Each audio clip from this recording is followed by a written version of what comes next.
Hi friends, ಎಲ್ಲರಿಗೂ ನಮಸ್ಕಾರ. ಕೋಟೆ ಫಾರ್ಮರ್ಸ್ ಯೂಟ್ಯೂಬ್ ಚಾನಲ್ಗೆ ನಿಮ್ಮೆಲ್ಲರಿಗೂ ಸ್ವಾಗತ. ಇವತ್ತು ನಾನು ಹಸುಗಳು ಅತಿ ಹೆಚ್ಚು ಹಾಲು ಕೊಡೋಕ್ಕೆ ಮುಖ್ಯವಾಗಿ ಹಸುಗಳಿಗೆ ಬೇಕಾಗಿರೋದು ಸೈಲೇಜಲ್ಲಿ ಅತಿ ಹೆಚ್ಚು ಪ್ರೋಟೀನ್ ಅಂಶ ಇರುತ್ತೆ. ಅದರಿಂದ ಹಸುಗಳು ಅತಿ ಹೆಚ್ಚು ಹಾಲು ಕೊಡುತ್ತೆ. ಸೈಲೇಜ್ ಕೊಡೋದ್ರಿಂದ ಮ್ಯಾಕ್ಸಿಮಮ್ ಅಂದರೆ 1.5 ಲೀಟ್ರು 1 ಲೀಟ್ರ್ ಆದರೂ ಹಸುಗಳಲ್ಲಿ ಹಾಲು ಹೆಚ್ಚಾಗತ್ತೆ.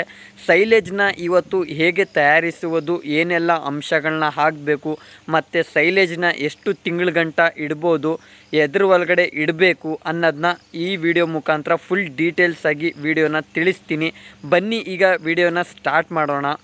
ನೋಡಿ ಫ್ರೆಂಡ್ಸ್, ಒಳ್ಳೆ ಸೈಲೇಜ್ ಆಗಬೇಕಂದ್ರೆ ಮೊದಲನೇದಾಗಿ ಜೋಳದ ಕಡ್ಡಿ ತುಂಬಾ ಮುಖ್ಯ. ಅಂದರೆ ಜೋಳದ ಕಡ್ಡಿ ಜಾಸ್ತಿ ಬಲ್ತಿರಬಾರ್ದು, ಮೀಡಿಯಮ್ ಸೈಜಲ್ಲಿ ಇರಬೇಕು. ಆವಾಗ ಒಳ್ಳೆ ರಸ ಇರುತ್ತೆ, ಒಳ್ಳೆ ವಿಟಮಿನ್ಸ್ಗಳಿರುತ್ತೆ. ಆವಾಗ ಹಸುಗಳಿಗೆ ಒಳ್ಳೆ ಮೈ ಕಟ್ಟುತ್ತೆ, ಒಳ್ಳೆ ಶೈನಿಂಗ್ ಇರುತ್ತೆ, ಒಳ್ಳೆ ಹಾಲಿನ ಪ್ರಮಾಣ ಜಾಸ್ತಿ ಬರುತ್ತೆ. ಎರಡನೇದಾಗಿ ಜೋಳದ ಕಾಳು ತುಂಬಾ ಮುಖ್ಯ. ಅಂದರೆ ಜೋಳದ ಕಾಳು ಜಾಸ್ತಿ ಬಲ್ತು ಇರಬಾರ್ದು ಮತ್ತು ಎಳ್ಸೂ ಕೂಡ ಇರಬಾರ್ದು. ಈ ಥರ ಮೀಡಿಯಮ್ ಸೈಜಲ್ಲಿ ಇರಬೇಕು. ನೋಡ್ಕೊಳ್ಳಿ, ಈ ಥರ ಕಾಳುಗಳು ಇರಬೇಕು. ಉಗುರು ಚುಚ್ಚಿದ್ರೆ ಹಾಲಿನ ರೀತಿಯಲ್ಲಿ ಆಚೆ ಬರಬೇಕು. ಆ ಥರ ಇದ್ದರೆ ಒಳ್ಳೆ ಸೈಲೇಜ್ ಆಗುತ್ತೆ, ಒಳ್ಳೆ ಹಾಲಿನ ಇಳುವರಿಕೆ ಬರುತ್ತೆ 100%. ಅಂದರೆ ಜಾಸ್ತಿ ಬಲ್ತೋಗಿದ್ರೆ ಅದ್ರದ್ದು ರಸ ಎಲ್ಲ ಡ್ರೈ ಆಗಿಬಿಟ್ಟಿರುತ್ತೆ. ಅದರಿಂದ ಹಸುಗಳಿಗೆ ಡೈಜೆಷನ್ಸ್ ತುಂಬ ಚೆನ್ನಾಗಿ ಮಾಡೋಕ್ಕಾಗಲ್ಲ. ಕಾಳುಗಳೇ ತಪ್ಪೆಯಿಂದ ಆಚೆ ಬಂದ್ಬಿಡುತ್ತೆ. ಅಂದರೆ ಡೈಜೆಷನ್ಸ್ ಚೆನ್ನಾಗಿ ಆಗಲಿಲ್ಲ ಅಂದರೆ ಏನು ತಿಂದಿರುತ್ತೋ ಅದು ತಪ್ಪೆಯಿಂದ ಹೊರಗಡೆ ಬಂದ್ಬಿಡುತ್ತೆ. ಮತ್ತು ಎಳ್ಸೂ ಕೂಡ ಇರಬಾರ್ದು. ಅಂದರೆ ಎಳ್ಸಂದರೆ ವೈಟ್ ಕಾಳುಗಳಿರ್ತವೆ ನೋಡಿ, ಆ ಥರ ಇದ್ದರೆ ಅದರಲ್ಲಿ ಪ್ರೋಟೀನ್ ಅಂಶ ಜಾಸ್ತಿ ಹೊಂದಿರಲ್ಲ. ಅದರಿಂದ ಹಸುಗಳಿಗೆ ಜಸ್ಟ್ ಹೊಟ್ಟೆ ತುಂಬೋಗುತ್ತೆ, ಹಾಲಿನ ಪ್ರಮಾಣ ಜಾಸ್ತಿ ಆಗೋಲ್ಲ. ಈ ಥರ ಮೀಡಿಯಮ್ ಕ್ವಾಲಿಟಿ ಮೊಟ್ಟೆ ಇದ್ದರೆ ಹಾಲಿನ ಪ್ರಮಾಣ 100% ಜಾಸ್ತಿ ಆಗಲೇ ಆಗುತ್ತೆ. ಮತ್ತು ಹಸುಗಳಿಗೆ ಒಳ್ಳೆ ದೇಹಕ್ಕೆ ಎಲ್ಲ ಬೇಕಾಗಿರೋ ಪ್ರೋಟೀನ್ ಅಂಶ, ವಿಟಮಿನ್ಸ್ಗಳು ಎಲ್ಲ ಸಿಗ್ತವೆ. ಅದರಿಂದ ಹಸುಗಳು ಒಳ್ಳೆ ಮೈ ಕಟ್ಕೊಂಡು ಒಳ್ಳೆ ಶೈನಿಂಗ್ ಆಗಿ ಇರ್ತವೆ. ಬನ್ನಿ ಈಗ ಸೈಲೇಜ್ನ ಹೇಗೆ ಮಾಡುವುದು ಅನ್ನೋದನ್ನ ನಿಮಗೆ ಈಗ ತೋರಿಸ್ಕೊಡ್ತೀನಿ. ನೋಡಿ ಫ್ರೆಂಡ್ಸ್, ನನ್ನ ಹತ್ರ ಚಾಪ್ ಕಟ್ರಿ ಇಲ್ಲ. ಅಂದರೆ ನಮ್ಮೂರಲ್ಲಿ ಒಬ್ಬರ ಹತ್ರ ಸೈಲೇಜ್ದು ಮಿಷಿನ್ ಐತೆ. ಅವ್ರನ್ನ ಕರೆಸಿ ಸೈಲೇಜ್ ಮಾಡಿಸ್ಕೊಳ್ಳೋದು. ಅಂದರೆ ಗಂಟೆಗೆ ಅವರು 1200 ರೂಪಾಯಿ ತಗೋತಾರೆ. ಮ್ಯಾಕ್ಸಿಮಮ್ ಅಂದರೆ 1 ಗಂಟೆಯಲ್ಲಿ 2 ಟನ್ ಸೈಲೇಜ್ ಹೊಡಿಬೋದು. ಮತ್ತು ಸೈಲೇಜ್ ಅಂತೂ ತುಂಬ ಚೆನ್ನಾಗಿ ಬರುತ್ತೆ. ಅಂದರೆ ಜಾಸ್ತಿ ದಪ್ಪನೂ ಬರಲ್ಲ, ಜಾಸ್ತಿ ಸಣ್ಣನೂ ಬರಲ್ಲ, ಮೀಡಿಯಮ್ಮಾಗಿ ಬರುತ್ತೆ. ಜೋಳದ ಕಡ್ಡಿ, ಜೋಳ ಎಲ್ಲ ಮಿಕ್ಸಾಗಿ ಜೋಳದ ಕಾಳುಗಳಂತೂ ಎಲ್ಲ ಪುಡಿ ಆಗಿಬಿಡುತ್ತೆ. ಆವಾಗ ಒಳ್ಳೆ ಸೈಲೇಜ್ ಆಗುತ್ತೆ. ಹಸುಗಳಿಗೂ ಕೂಡ ತಿನ್ನೋಕ್ಕೆ ತುಂಬ ಈಸಿ ಇರುತ್ತೆ. ಮತ್ತು ಡೈಜೆಷನ್ಸ್ಗೂ ಕೂಡ ತುಂಬ ಚೆನ್ನಾಗಿರುತ್ತೆ ಸೈಲೇಜು. ಅದರಿಂದ ನಾವು ಸೈಲೇಜ್ ಮಿಷಿನ್ನ ಕರೆಸಿ 1 ಗಂಟೆಗೆ 2 ಟನ್ನು 3 ಟನ್ನು ಮ್ಯಾಕ್ಸಿಮಮ್ ಅಂದರೆ ನಾವು ಒಂದು 5 ಟನ್ ಸೈಲೇಜ್ನ ಒಡಿಸಿ ಸ್ಟಾಕಲ್ಲಿ ಇಟ್ಕೊಂಡು ಬಿಡ್ತೀವಿ. ಸೈಲೇಜ್ ಅಂತೂ ತುಂಬ ಚೆನ್ನಾಗೇ ಬರುತ್ತೆ. ನೋಡ್ಕೊಳ್ಳಿ ನೀವೇ ಸೈಲೇಜ್ ಹೇಗೆ ಬರ್ತೈತೆ ಮತ್ತು ಮಿಷಿನ್ ಹೇಗೈತೆ ಅಂತ ನೀವೇ ನೋಡ್ಕೊಳ್ಳಿ.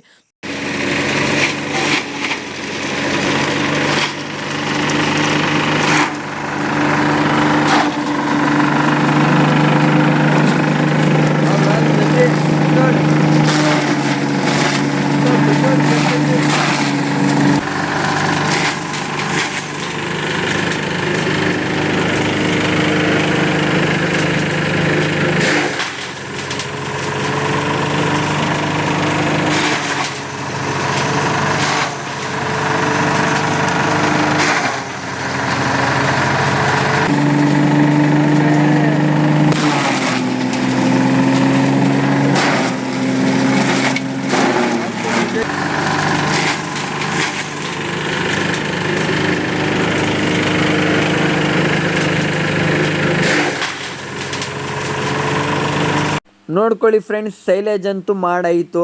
ಸೈಲೇಜಲ್ಲಿ ಜೋಳದ ಕಾಳು, ಜೋಳ ಮತ್ತು ಜೋಳದ ಎಲೆ ಎಲ್ಲನೂ ಕೂಡ ಮಿಕ್ಸಾಗಿ ಪುಡಿ ಆಗಿಬಿಟ್ಟೈತೆ. ಅದರಿಂದ ಹಸುಗಳಿಗೆ ತಿನ್ನೋಕ್ಕೂ ಕೂಡ ಈಸಿ ಐತೆ ಮತ್ತು ಡೈಜೆಷನ್ಸ್ಗೂ ಕೂಡ ತುಂಬ ಚೆನ್ನಾಗೈತೆ. ಮತ್ತು ಎಲ್ಲ ಪೋಷಕಾಂಶಗಳು ಹಸುವಿಗೆ ತುಂಬ ಅಂಟತ್ತೆ. ಅಂದರೆ ಎಲ್ಲ ಪುಡಿ ಆಗಿಬಿಟ್ಟೈತಲ್ಲ, ಆರಾಮಾಗಿ ತಿನ್ಕೊಂಡು ಡೈಜೆಷನ್ಸ್ ತುಂಬ ಚೆನ್ನಾಗಿ ಮಾಡ್ಕೊಳತ್ತೆ. ಅದರಿಂದ ಹಸುಗಳಿಗೆ ಈ ಆಹಾರದಿಂದ ಸಿಗುವ ಪೋಷಕಾಂಶಗಳು ಎಲ್ಲ ಮೈಗೆ ಅಂಟತ್ತೆ. ಆಗ ಹಸು ಆರೋಗ್ಯವಾಗಿರುತ್ತೆ ಮತ್ತು ಮೈ ಎಲ್ಲ ತುಂಬ ಚೆನ್ನಾಗಿರುತ್ತೆ, ಮೈ ಕಟ್ಟತ್ತೆ. ಮತ್ತು ಹಸುಗಳದ್ದು ಶೈನಿಂಗ್ ಬರುತ್ತೆ ನೋಡಿ, ಆ ಶೈನಿಂಗೇ ಒಂಥರ ತುಂಬ ಚೆನ್ನಾಗಿರುತ್ತೆ. ಹಸು ಥರ ಕಾಣಿಸ್ತಾ ಇರುತ್ತೆ. ನನ್ನ ಹಸುಗಳಿಗೆ ಆಲ್ಮೋಸ್ಟ್ ಇದೇ ಸೈಲೇಜ್ನ ನಾನು ಬಳಸೋದು. ನೋಡ್ಕೊಳ್ಳಿ ಹೆಂಗೆ ಜೋಳದ ಕಾಳುಗಳು ಹೆಂಗೆ ಕಾಣಿಸ್ತಾ ಇದ್ದಾವೆ ಮತ್ತು ಒಳ್ಳೆ ಸೈಲೇಜು, ಅತಿ ದಪ್ಪನೂ ಇಲ್ಲ ಅತಿ ಸಣ್ಣನೂ ಇಲ್ಲ, ಮೀಡಿಯಮ್ ಕ್ವಾಲಿಟಿದಲ್ಲೈತೆ. ತುಂಬ ಚೆನ್ನಾಗೈತೆ ಸೈಲೇಜು. ನೋಡ್ಕೊಳ್ಳಿ, ನನ್ನ ಹಸುಗಳಿಗೆ ಆಲ್ಮೋಸ್ಟ್ ನಾನು ಸೈಲೇಜೇ ಜಾಸ್ತಿ ಬಳಸೋದು. ನನ್ನ ಹಸುಗಳಲ್ಲಿ ಶೈನಿಂಗ್ ಹೇಗೈತೆ ಮತ್ತು ನೋಡ್ಕೊಳ್ಳಿ, ತಿನ್ಕೊಂಡು ಹೆಂಗೆ ಮಲ್ಕೆ ಹಾಕ್ಕೊಂಡು ಆರಾಮಾಗಿ ಕೂತೈತೇವೆ. ನನ್ನ ಹಸುಗಳಿಗೆ ಜಾಸ್ತಿ ನಾನು ಸೈಲೇಜೇ ಕೊಡೋದು. ಹೇಗೈತೆ ನೋಡ್ಕೊಳ್ಳಿ ನನ್ನ ಹಸುಗಳು. ನನ್ನ ಹಸುಗಳಿಗೆ ಸೈಲೇಜೇ ಕೊಡೋದ್ರಿಂದ ಜಾಸ್ತಿ ಕಾಯಿಲೆಗಳನ್ನೂ ಕಾಣಿಸ್ಕೊಳ್ಳಲ್ಲ, ಒಳ್ಳೆ ಹಾಲನ್ನು ಕೂಡ ಬರುತ್ತೆ, ಡಿಗ್ರಿ ಫ್ಯಾಟು ತುಂಬಾ ಚೆನ್ನಾಗಿ ಬರುತ್ತೆ. ಈಗ ಸೈಲೇಜ್ ಒಳಗಡೆ ಏನೆಲ್ಲ ಅಂಶಗಳನ್ನ ಹಾಕಬೇಕು ಅನ್ನೋದನ್ನ ಬನ್ನಿ ಈಗ ತೋರಿಸ್ಕೊಡ್ತೀನಿ. ನೋಡಿ ಫ್ರೆಂಡ್ಸ್, ನಾನು ಸೈಲೇಜ್ನ ಈ ಥರ ಚೀಲದೊಳಗಡೆ ತುಂಬಿ ಇಟ್ಕೊಂಡ್ಬಿಡೋದು. ಚೀಲದೊಳಗಡೆ ತುಂಬೋದ್ರಿಂದ ಸ್ವಲ್ಪ ಪ್ರಮಾಣದಲ್ಲೂ ಕೂಡ ಬೂಜಿ ಆಗಲಿ ಹುಳಗಳಾಗಲಿ ಬರಲ್ಲ. ಅಂದರೆ ಚೀಲ ವಾಟರ್ ಪ್ರೂಫ್ ಬರುತ್ತೆ, ಅದರಿಂದ ಮಳೆ ಬಿದ್ದರೂ ಕೂಡ ಏನೂ ಆಗಲ್ಲ. ಇನ್ನೊಂದು ಸ್ವಲ್ಪನೂ ಕೂಡ ಗಾಳಿ ಹಾರಾಡಲ್ಲ, ಅದರಿಂದನೂ ಕೂಡ ಬೂಜಿ ಆಗಲಿ ಹುಳಗಳು ಬರಲ್ಲ. ಮತ್ತು ನಾನು 2 ಟಬ್ಬು ಸೈಲೇಜ್ ಹಾಕ್ತೀನಿ ಮತ್ತು ಸ್ವಲ್ಪ 2 ಮುಷ್ಟಿಯಷ್ಟು ಉಪ್ಪು ಹಾಕಿ ಚೆನ್ನಾಗಿ ತುಳಿತೀನಿ ಮತ್ತು ತಿರ್ಗಾ 2 ಟಬ್ ಹಾಕ್ತೀನಿ. ಅಂದರೆ ಉಪ್ಪನ್ನ ನಾನು ಏನಕ್ಕೆ ಬಳಸ್ತೀನಿ ಅಂದರೆ ಹಸುಗಳಿಗೆ ನಾಲ್ಗೆಗೆ ಒಂದು ಟೇಸ್ಟ್ ಕಾಣಿಸ್ಲಿ ಅನ್ನೋಕ್ಕೋಸ್ಕರ ನಾನು ಉಪ್ಪನ್ನ ಬಳಸೋದು. ಕೆಲವೊಬ್ಬರು ಬೆಲ್ಲದ ನೀರು ಬಳಸ್ತಾರೆ, ಕೆಲವೊಬ್ಬರು ಮೊಸರು ಬಳಸ್ತಾರೆ. ಅಂದರೆ ನಾನು ಎರಡನ್ನೂ ಕೂಡ ಬಳಸಲ್ಲ. ಅಂದರೆ ಬೆಲ್ಲದ ನೀರು ಸಿಹಿ ಇರುತ್ತೆ, ಅದರಿಂದ ನೊಣಗಳು ಜಿಯೋ ಅಂತವೆ, ಹಸುಗಳಿಗೆ ತಿನ್ನೋಕ್ಕೆ ಬಿಡಲ್ಲ. ನೊಣಗಳದ ಬುದ್ಧಿ ಅಂತೂ ನಿಮ್ಮೆಲ್ಲರಿಗೂ ಗೊತ್ತಿರುತ್ತೆ. ಅಂದರೆ ನೊಣಗಳು ಈ ಕಡೆ ಕಾಯಿಲೆಗಳನ್ನ ಆ ಕಡೆ ಹರಡಿಸ್ತವೆ. ಆ ಥರ ಎಲ್ಲ ಹಸುಗಳಿಗೂ ಕೂಡ ಕಾಯಿಲೆಗಳು ಬಂದ್ಬಿಡ್ತವೆ. ಅದಕ್ಕೋಸ್ಕರ ನಾನು ಬೆಲ್ಲದ ನೀರು ಹಾಕಲ್ಲ, ಜಸ್ಟ್ ಉಪ್ಪು ಹಾಕೋತೀನಿ ಅಷ್ಟೇ. ಉಪ್ಪರಿಂದ ಹಸುಗಳಿಗೆ ಒಂದು ನಾಲ್ಗೆಗೆ ಟೇಸ್ಟ್ ಸಿಗತ್ತೆ ಅನ್ನೋಕ್ಕೋಸ್ಕರ ನಾನು ಉಪ್ಪನ್ನ ಹಾಕೊಳ್ಳೋದು. ಮತ್ತು ಸೈಲೇಜ್ನ ಈ ಥರ 2 ಟಬ್ ಸೈಲೇಜ್ ಹಾಕ್ತೀನಿ, ಚೆನ್ನಾಗಿ ತುಳಿಸ್ತೀನಿ. ತುಳಿಸೋದ್ರಿಂದ ಸೈಲೇಜು ಕೆಳಗಡೆ ಕೂತ್ಕೊಂಡ್ಬಿಡುತ್ತೆ. 110 ಚೀಲ 110 ಸರಿಯಾಗಿ ತುಂಬೋಗುತ್ತೆ. ಮತ್ತು ಸೈಲೇಜ್ನೂ ಕೂಡ ಒಳ್ಳೆ ಯೆಲ್ಲೋ ಕಲರ್ ಆಗಿರುತ್ತೆ, ಆವಾಗ ತುಂಬ ಚೆನ್ನಾಗಿರುತ್ತೆ, ತುಂಬ ಟೇಸ್ಟಿಯಾಗಿರುತ್ತೆ. ಈ ಥರ ತುಳಿದು ತುಂಬಬೇಕು. ಕಾಲಲ್ಲಿ ಚಪ್ಪಲಿ ಹಾಕ್ಕೊಂಡು ಯಾವುದೇ ಕಾರಣಕ್ಕೂ ತುಳಿಬೇಡಿ, ಬರೀ ಕಾಲಲ್ಲಿ ಕ್ಲೀನಾಗಿ ತೊಳ್ಕೊಂಡು ಈ ಥರ ತುಳಿರಿ. ತುಂಬಿ 110 ಚೀಲದಲ್ಲಿ 1000 kg ಸಾಕಾಗತ್ತೆ. ಈ ಥರ ಚೀಲದೊಳಗಡೆ ತುಂಬಿದ್ರೆ ಒಳ್ಳೆ ಸೈಲೇಜ್ ಆಗುತ್ತೆ. ಸೈಲೇಜು ಒಳ್ಳೆ ಟೇಸ್ಟ್ ಆಗಿರುತ್ತೆ ಮತ್ತು ಸ್ವಲ್ಪ ಪ್ರಮಾಣದಲ್ಲೂ ಕೂಡ ಬೂಜಿ ಆಗಲಿ ಹುಳಗಳಾಗಲಿ ಯಾವುದೇ ಕಾರಣಕ್ಕೂ ಬರಲ್ಲ. ಈ ಥರ ಸೈಲೇಜ್ನ ತುಂಬಿಟ್ಟು ಈ ಥರ ಕಟ್ಬಿಡಿ. ಈ ಥರ ಕವರ್ ಬರುತ್ತೆ ಒಳಗಡೆ, ಆ ಕವರ್ನ ಕ್ಲೀನಾಗಿ ಕಟ್ಬಿಟ್ರೆ ಬಿಗಿಯಾಗಿ ಸೈಲೇಜ್ನ ನೀವು 4 ತಿಂಗಳು ಇಟ್ಟರೂ ಕೂಡ ಏನೂ ಆಗಲ್ಲ. ಇದೇ ನೀವು ತೊಟ್ಟಿಗಳಲ್ಲಿಟ್ಟರೆ ಬೇಗ ಬೂಜಿ ಬಂದ್ಬಿಡುತ್ತೆ, ಬೇಗ ಹುಳಗಳು ಬಂದ್ಬಿಡ್ತವೆ.